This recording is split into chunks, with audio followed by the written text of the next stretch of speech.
We are at the conclusion of our Hunting for Beginners series, and we're nearing the end of the actual deer hunting season. But before we get to the actual end of the season in January, we want to take a look back on how your season might have gone and how it could have been better if it wasn't exactly what you wanted it to be.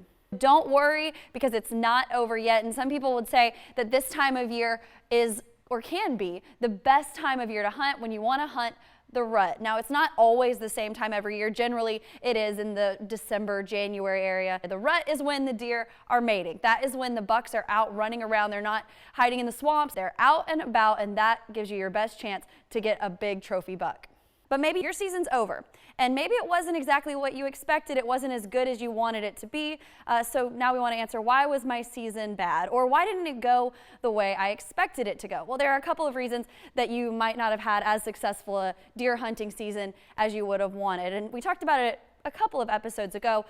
Poor scent control, maybe you didn't play the wind as much. Maybe the deer just weren't there. Sometimes that happens. That's why they call it hunting. Or maybe you picked the wrong spot.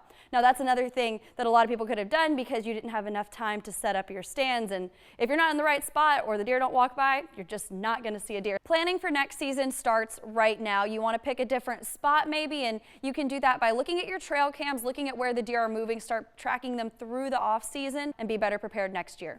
So if you want to know how my deer season went, I would say it was a success. I was able to get a deer, but it really goes to show how much planning goes into it. I was not able to do the planning, but my dad is the one who did. He scouted the deer through the spring and the summer. He put up the stands and moved stands so that I could be in an optimal spot when I did have the opportunity to get out in the woods and go hunting. So it just goes to show you that planning is everything, and it starts right now or towards the end of the regular season and the beginning of the off season of deer hunting.